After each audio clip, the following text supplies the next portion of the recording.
But literally what I wish I had known was this: it's not gonna come overnight. YouTube can only get you so far. Yeah. Let me actually find hair professionals in general that I admire and I think I can learn from. So that's what I did, and I think that changed the game for me. What's up, y'all? So I am Oakley with Transform by O. And this is Reva with Reva Hair Studio and also Salon Mastery Academy. And today we're gonna talk about things we wish we knew before we became hairstylists. So our first topic is going to be, it's not gonna come overnight. Now, mind you, I have been a stylist for 14 years, right? It has been a very long road, guys. But it's been amazing. It's been amazing every step of the way. But literally what I wish I had known was this: it's not gonna come overnight. And I just remember like getting so discouraged because I'm like, I'm out of beauty school, I'm ready to go. I feel like I know what I need to know in order to build like this magnificent book of people and just have like a strong rotation and all these things. And there was so much that I needed to know as far as booking clients, getting clients to come in consistently, but the foundation of it was my skill set. I was good at certain things, like I did natural hair, you know, I would do, we call them just a press back in the day, not a silk press. Okay, but yeah. we called it a press. You know, we were still rocking relaxers and things like that. People are, but just not as much. And then, you know, your traditional sew-in. I actually specialized in color before I specialized in anything else, but even that, I just wasn't the best at it. I was new. And I thought that I should have been better than I actually was. And so with that, I just didn't, I got discouraged very quickly, and I had jobs on jobs, right? I was a stylist, but I was working at Aldo. I was a stylist, but I was working at Baker's. Yeah, I was a stylist, but I was working at a university doing admin work. Because I was just like, well, I'm not making any money as a stylist, so I need to go get my bread somewhere else. And the issue with that is that I didn't stick my energy to full-fledged being a stylist. Yeah. And so I would be distracted and tired because I was working all these jobs trying to make money, but these were not sowing seeds into my garden of fruitfulness of being a great stylist. It was just a distraction. And so after a few years, I really did think about quitting because I'm just like, I'm not making money in anywhere. Like, it's not, the math isn't mathing. Like, why, you know, and I was progressively getting better as a stylist, but I hadn't fully dedicated myself to it. When I saw the biggest change, the biggest pivot in my career is when I was just like, all right, I'm gonna suck it up. I'm gonna be a stylist full time. I'm gonna devote all my hours. Like, I'm gonna come early. I'm gonna stay late. I'm gonna wait for clients, like see if there's any walk-ins and things like that. And that's when my career really started to take off. So I would say to the new stylists out there, even if you've been at home practicing and things like that, and you finally decided to get your cosmetology degree, or finally decided to really dedicate yourself to this field because you love the beauty industry so much, stick to it. Give it time, work it before you say it does not work, right? And just be consistent. We spoke about this in another one of our videos, and we'll link it in the description below. But you have to be a consistent stylist. You have to be one that cares about your clients and cares about how their hair turns out. I know there's a lot of stylists out there that have a really, really high chair turnover. You know, they go viral. I know we didn't have that back in my day, right? Where you could go viral. There was nothing to go viral on. I know, right? I'm like aging myself, but I'm young, y'all. I just got started really early. But, so we didn't have the benefit of being, you know, getting seen on TikTok and having like 35,000 views, 1 million views and things like that. And even with that, you'll get the initial like spike in your business. People are like, oh, I saw you, da, da, da, da. But it's a matter of retaining those. And retention, like, that makes everybody's life easier. If you see the same clients, right? And they're trying different styles. It doesn't get mundane, but you see their progress, you see their hair grow, you develop the relationships. Like, it's just a good, nice environment. And it's not to say that if you have new clients coming in, it won't be fun. Like, there's always new personalities and things like that. And that's what makes part of our industry so exciting. Yeah. Part of our career so exciting because we do get to meet so many great people. But in that same light, it's just like focus on the health of the clients here. There's a lot of stylists that don't necessarily do that. They're just like, yeah, let me burn this up to lay this down real quick. And it's just like, I just feel like Not burning up to lay it down. I mean, but that's what happens, sis. That sizzle and that pop, and then she's laid and slayed. But then when you start combing her, everything's on the ground. Yeah. That's inappropriate. But I digress. That's not where I'm going with this. But it's just to say, even if you've been in the industry for a few years, even if you've been in there for a little while and you see your clientele starting to sway, self-reflection is key. You know what I mean? Like, there's a reason for that, and that's okay. It's okay to have a growth mindset in that, to be like, hey, maybe there's something I'm doing, and maybe I need to shift and change that so I can grow my clientele to a point where I'm comfortable with it, to a point where I'm not like, where's my next client gonna come from? Because desperation always breeds unpredictable actions. Like, and you don't want to be like, well, let me do this real quick. Let me take this client real quick. Knowing good and well, all money ain't good money, honey. It is not. I mean, we have had our, baby. You know, we live and we learn. We grow. Yes. Every day. Every day. But, you know, don't put a ceiling on that thing. But I would say, like, that's definitely my number one. Just give yourself some time. Be consistent in that thing. Work it before you say it doesn't work. And it'll be good. And on that note, I would say, going along with that point, I think I got the most success when I put 2 feet in, because I've been a kitchen stylist since I was in 5th grade. I've been doing hair. I was braiding hair in the bleachers. Like, I was, I was that girl on campus. I was doing everybody's hair. I did all the track girls' hair. Like, I was there doing everything. But I realized, and I honestly never wanted to be a hairstylist. Yeah, I know. I loved doing hair, but not as a career. I didn't want to be. I mean, as a Nigerian, there's nothing wrong with hair. Hairstyling is great. Obviously, I'm still doing it 7 years, 8 years later. But I think I just didn't want that to be my whole personality. Like, oh, Oku the hairstylist. But after leaving corporate, I realized if I'm gonna do this, I need to put 2 feet in and like really dive into education. And that leads me to my next point is the importance of continuing education. Beauty school teaches you the foundations of hair care, but really it teaches you how to be a sanitary establishment. Like, we're not trying to spread disease from client to client. But outside of that, they're not teaching you how to lay down a frontal. So those are things that you have to take classes from other well-established professionals and learn how to do that. I'm not gonna lie, you may or may not agree, but YouTube University taught a lot. I feel like back in the day, I don't know how it is now, but YouTube taught me a lot of basic knowledge when it came to like crochet. I still do crochet, but I used to do a lot of crochet back in the day. And honestly, back in, 2014, crochet wasn't that big. It was starting to rise. And I was like, why do people want to put crochet? Like, back in the day, crochet looked like some little noodles. So I'm like, why are people... Why would you want that? Why would you want crochet? And then when I started watching more YouTube videos, I learned like, oh, this is a good alternative hairstyle. It's low maintenance, it's low tension, all those things. So I started my journey on YouTube. And then I realized, okay, YouTube can only get you so far. Let me actually find natural hair professionals, or not hair professionals in general, that I admire and I think I can learn from. So that's what I did. And I think that changed the game for me, because I used to not do flat twists. I literally, to the point where I would do braids and then I would have a client who's like, oh, can you do flat twists for me? And I'm like, are you sure you don't want braids? Like, how am I gonna try to change the client's mind? And when I took a class on braiding, and that's another thing, you got to put your ego to the side, because I took a braiding class knowing I've been braiding since 5th grade. But I'm like, you didn't braid like her though. She's an excellent braider. You're moderate. Anyway, the class included flat twists, and I went from being terrible at flat twists to flat twists are my main bread and butter. Like, really, that's my main thing. Feet and flat twists. That's a whole other story of how I discovered how to do feet and flat twists. But doing flat twists is like one of my main top styles. And to think, like, back in the day I used to shy away from it. Now it's the main thing people come to me for. So continuing education is really important if you really plan to take your hairstyling career far. Yeah. Interesting. I know, right?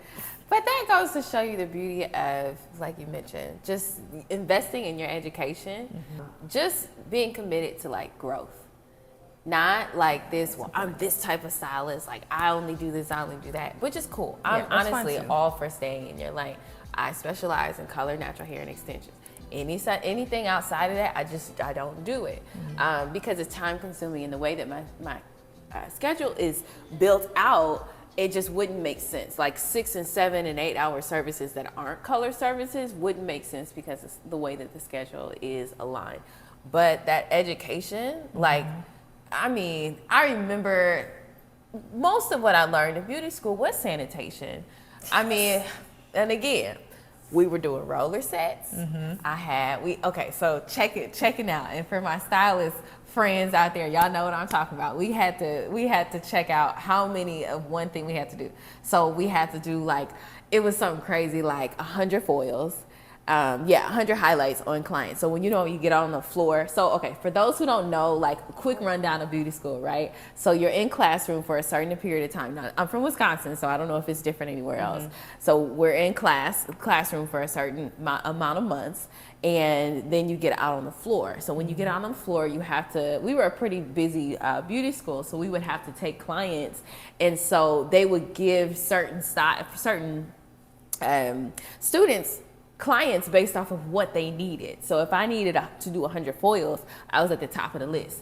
Because before I graduated, I had to complete 100 foils, like 100 highlights, and then like 50 roller sets, and then how many ever styles. I think styles were just as many as that you can get in between. But as a cosmetologist, I had to learn how to do nails. I had to learn how to do facials. I think we had a massage class. Oh, wow. So we had to do everything, and then you have to check those certain things off.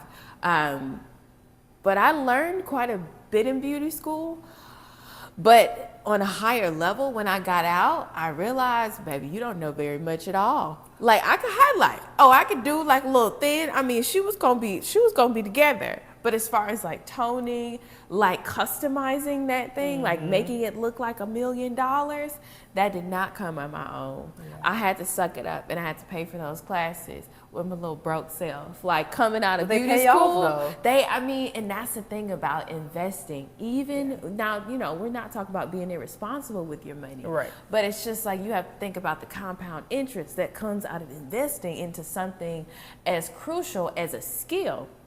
I've taken different classes. Some of them were, $500. Some of them were quadruple that. Listen. And I was just like, so you just want me to pay that for? But you have to understand, most times with those classes, you'll make your money back in 2 services. You'll make your money back in a half a service. So it's just like, yes, whatever investment you need to make up front, it can make you cringe a little bit, but you have to understand the value that you're going to get out of that. And then the piece that you're going to get out of it, knowing like, I know I can do this. I have faith that I can do this because I've been trained in it, versus I'm kind of practicing right now. I'm charging her, I'm charging him, but I'm kind of practicing right now. Yeah.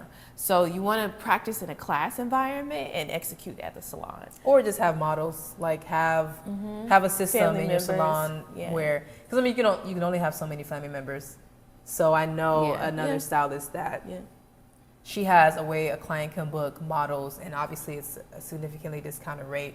And she only does it for a certain period of time, like maybe 2 months. She might have a new braider that she's added onto her schedule. And for these next 2 months, y'all can come in and pay half the price.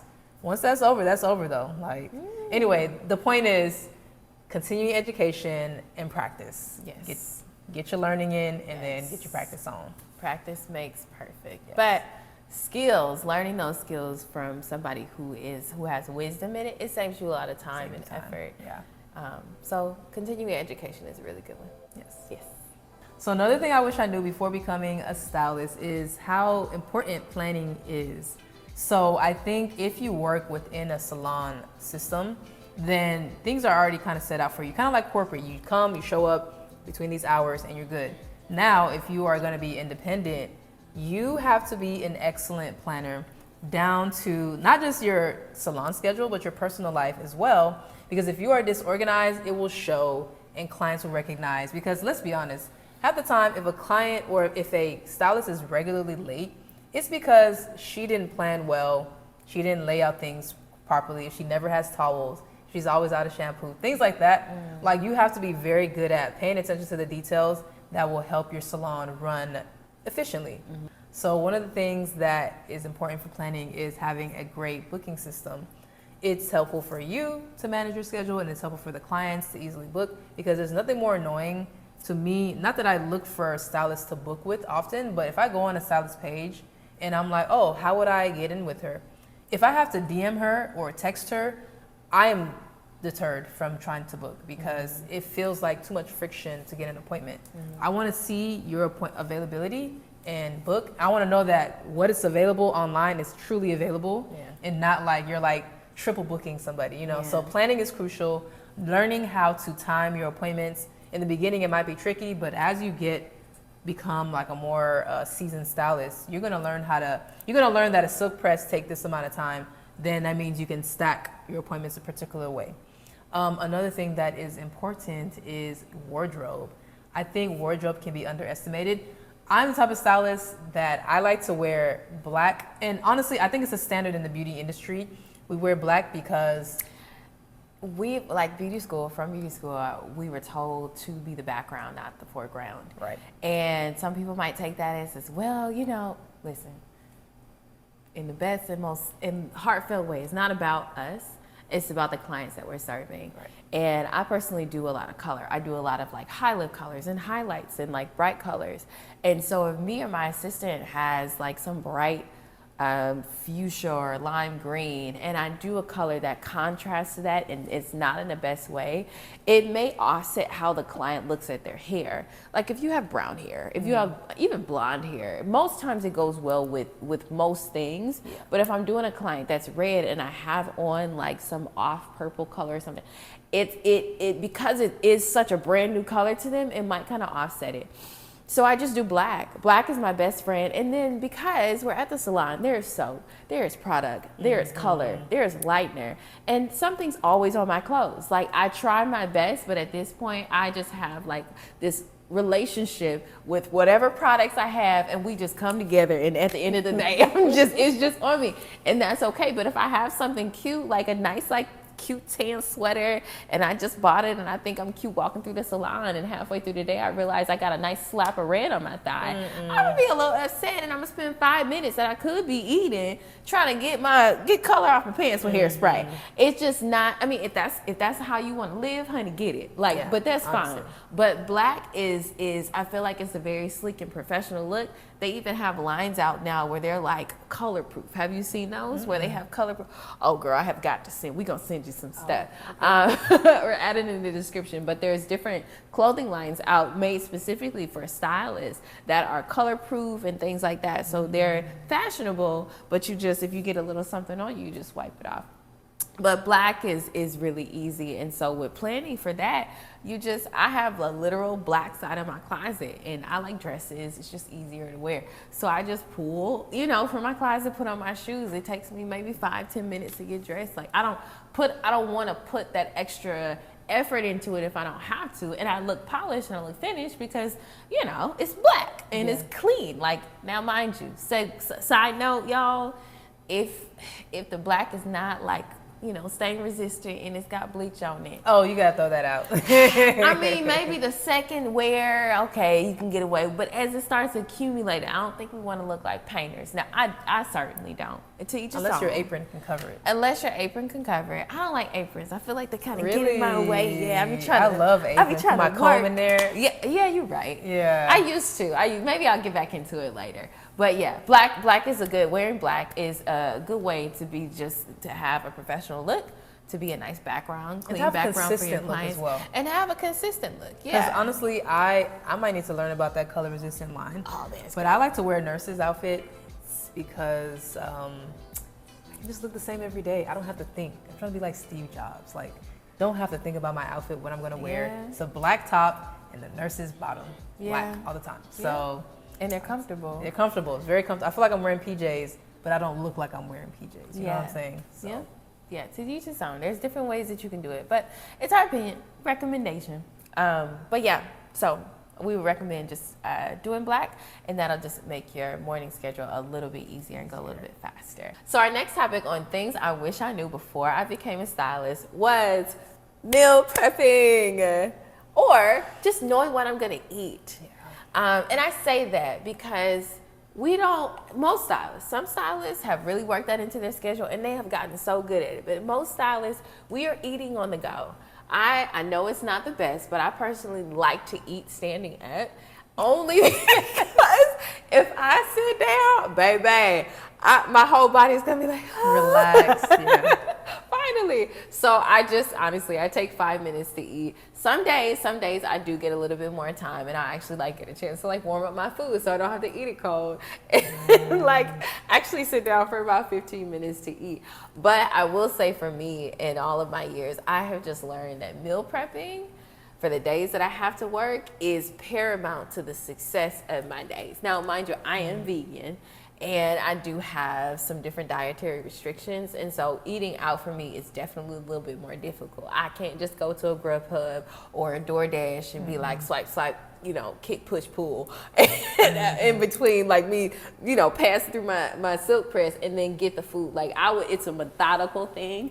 Or I would be ordering the same things every day. And honestly, y'all, that adds up even a salad, honey. Like salads are the most expensive thing. I was like, did I just really pay $26.95 plus a tip? Girl, what type of salad you eating? I just feel like it should be fresh and ready, okay? Like, if we gonna get a salad, let's get a real salad. Oh, that's I know, but seriously. So I cook all my food on the day before that I have to go into work, and so I just meal prep for my entire week. I know that variety is a thing for a lot of people. I don't have to be big on variety. Like, I cook different meals, like completely different meals throughout the day, and I'll switch them out. And I'm like perfectly fine with that. I love consistency because I know that consistency breeds results. But for those who like a little spice of life, who like the Cheesecake Factory menu, right? No. Cheesecake Factory is too... No, I mean, Cheesecake Factory. No Cheesecake Factory slander. Yeah, no, I don't love Cheesecake Factory, but nothing about Cheesecake Factory. Anyways, but that type of, you like variety, being facetious, but you like the different types of things. I've meal prepped in different ways, and if you're willing to dedicate yourself to like a 5-hour meal prep versus a 2-hour meal prep, with a 5-hour meal prep, you'll definitely have a little bit more variety. So meal prepping is one option. I feel like it's probably the most inexpensive and peace of mind, predictable option. Otherwise, what do you do for your food? Well, we are currently still trying to figure this out. I am the person who likes variety in my food. So if I meal prep by day 3, I don't want to eat it. It has to be like excellent food that I've created. Otherwise, I'm literally going to find something else. And funny enough, like you, I have dietary restrictions. I am dairy intolerant completely. I cannot eat whey protein. I can't have casein. I can't have any part of the dairy. So it actually makes it very difficult for me to eat out. And I have my things like the $26 salad. But I don't want to pay $26 salads, pay for $26 salads every day. Like, that's ridiculous.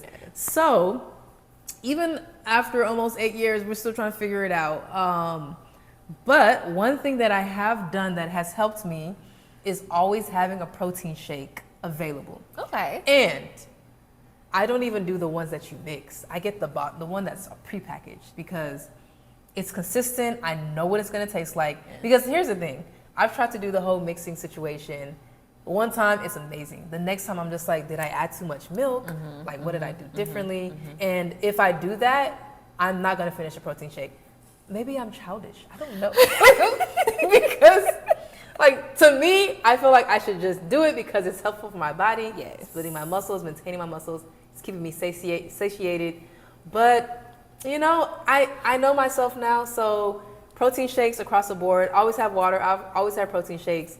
Sometimes I even have peanuts, but then I'm a little cautious because I'm like, what if somebody has a peanut allergy? I always try to have some type of protein bar, something that I can crunch on, and then something I can drink that will keep me satiated throughout the day.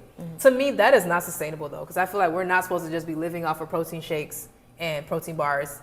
But for right now, that's what I figured out that has helped me not always feel like I want to reach for gummy bears. Because there was a time in my, there was a time in my hairstyling career, I ate gummy bears. Was there a color that you liked? No. To me, all the colors taste the same. Okay. But the brand Albanese, I don't want to hear anybody talk about no Haribo. Albanese are Albanese. Not the Haribo. Not the Haribo bear. Sorry, Haribo. No slander. But Albanese has the best gummy bears. But that's neither here nor there. I'm talking about how I used to be addicted to sweets because I'm not getting the protein that I need. Yeah. I'm not eating enough during the day. You're just trying to get some nutrition. Just trying to get something energy. in. And I'm like, this is not sustainable. This is not good for my waist. Like, I'm trying to we're trying to look a certain way. So anyway, that's besides the point. The point is, I'm trying to learn how to be more responsible with my food intake when it comes to being a stylist. I feel like you kind of have it locked down with meal prep.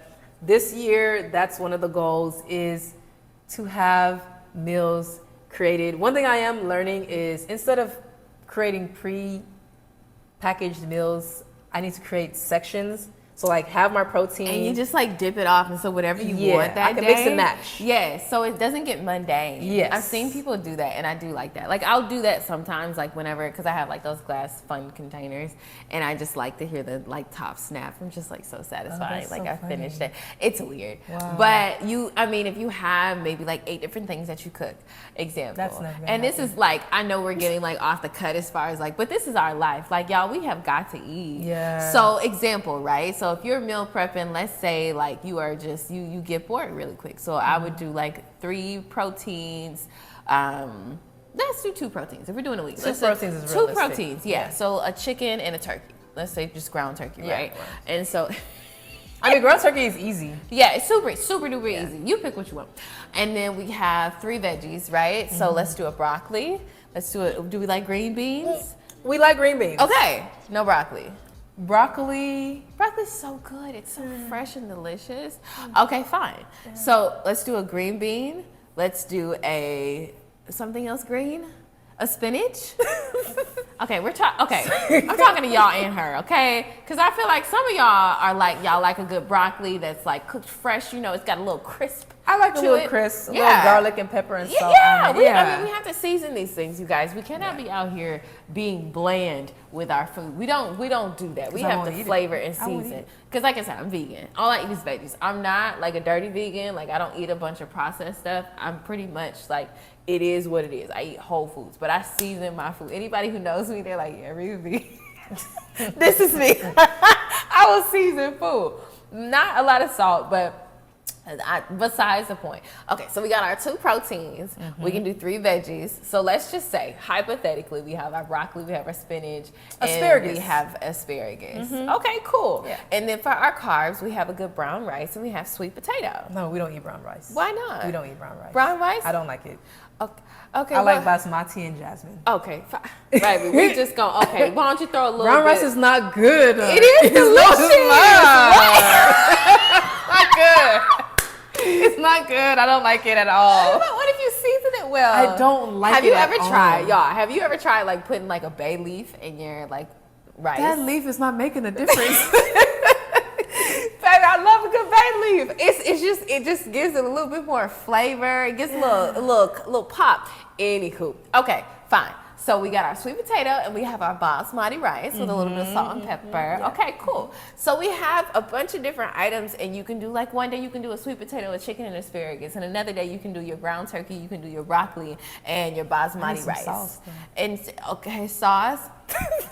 This is what I'm saying. This is my issue. But no, this is fine. But you have to know, like, somebody, like, I can do a basic. And then my additions would be like avocado or a tomato or something like that. I'm not a big sauce person, but if you like sauces to mix it up, you can do a Greek yogurt. Tip I learned. You can do a Greek. Okay, she can't really do Greek yogurt because she's lactose intolerant. But there's different things that you can do, different sauces and things like that. Whole Foods, Central Market, they have different things if you don't want to make it from scratch.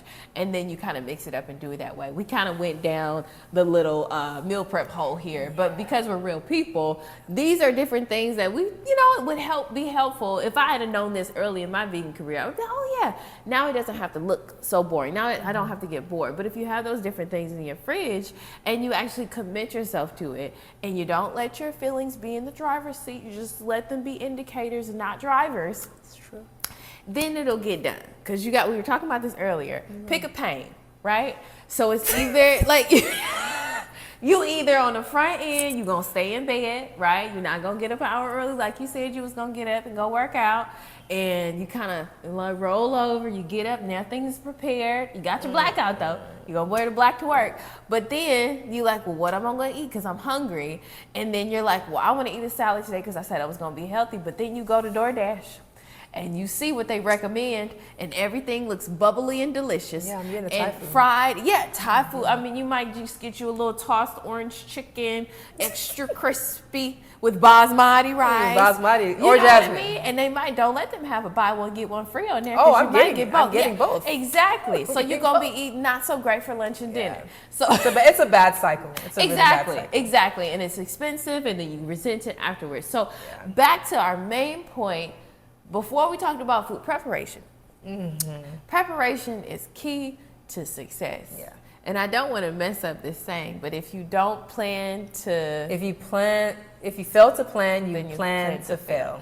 And I mean, in reality, that's what it is. Some things are fluke. You get away with some things, but in general, across the board, if you plan, things will normally go as planned. Yeah. But if you don't, you kind of leaving it up in the air, and you don't want your life to look like that. But to our meal prep, to the people who are trying to just get that meal right, like get your lifestyle right, and make sure that you have what you need as far as nutrition during the day, which is really important. It's very important. This is physical labor, y'all.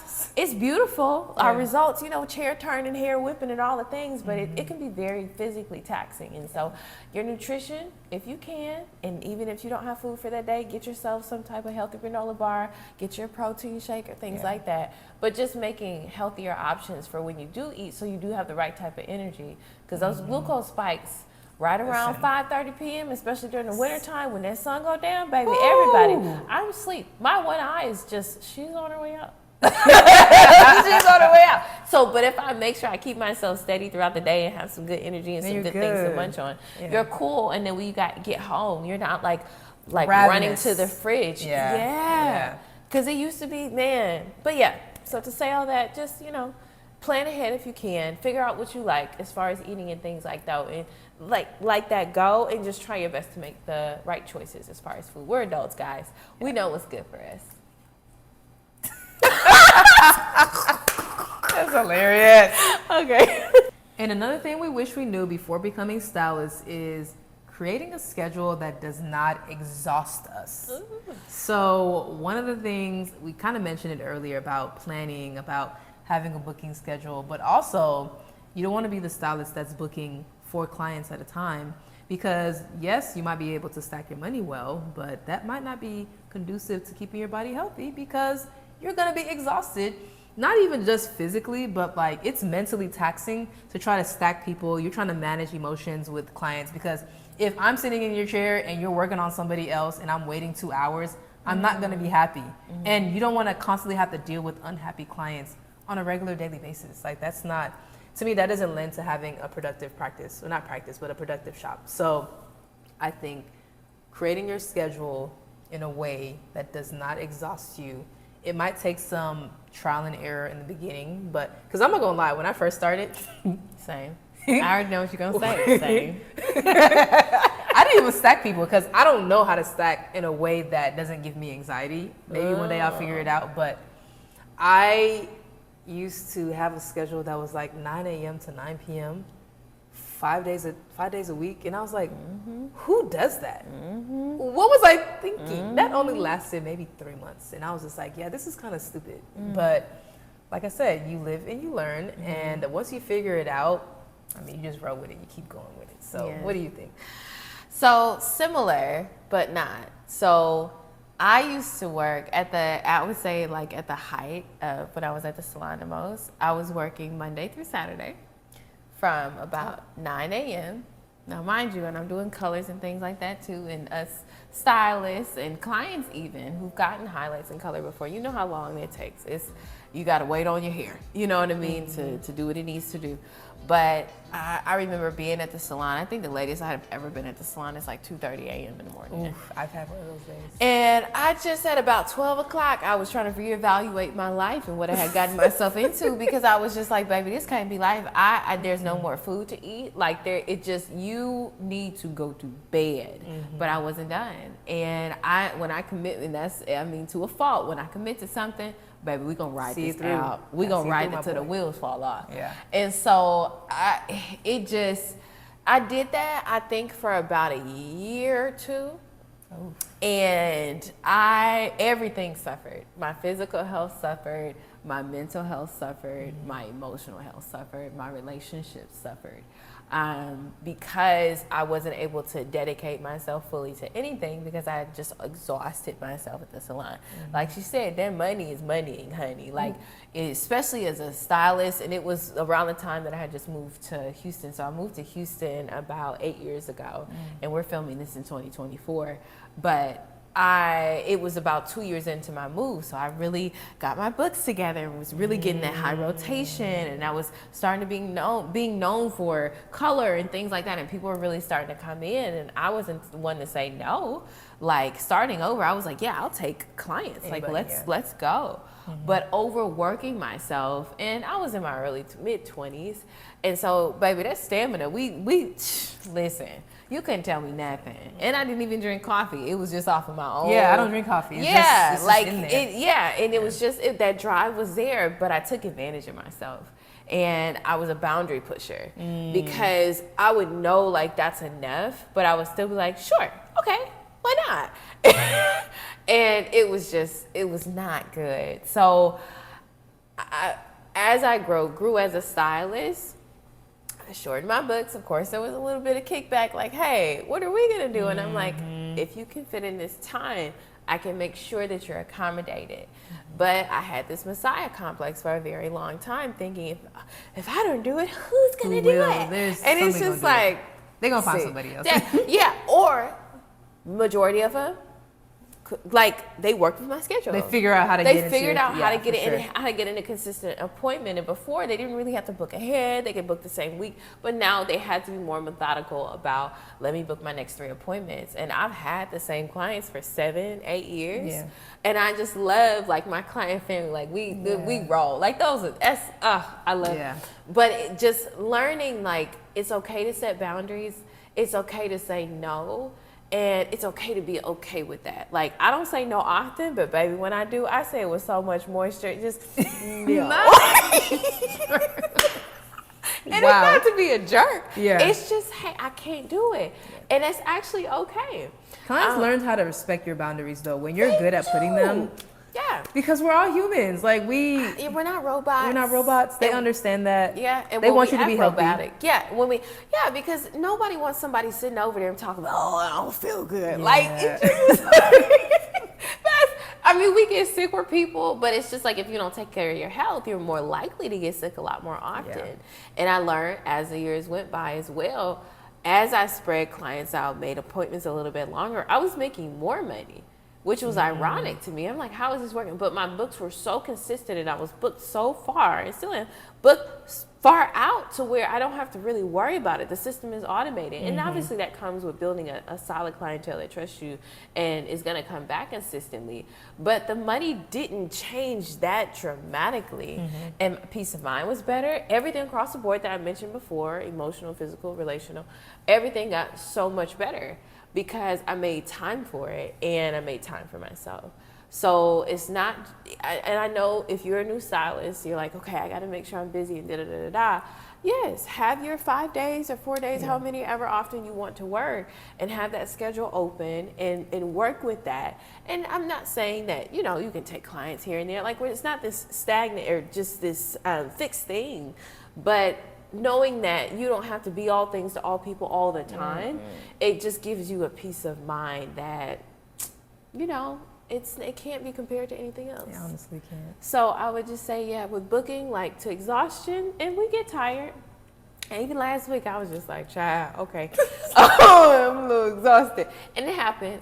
but it's not an everyday thing. Yeah. All right, y'all. Thank you so much for watching. Please, in the comments below, tell us, what do you wish you knew before you became a hairstylist, if you are a hairstylist? And if you are a client or a future client, or just a person that's interested in hairstyling, definitely put your hair questions down below, or hairstylist questions down below, and we would love to hear from you guys. Until next time, please come back for another video, and we'll see you guys later. Bye.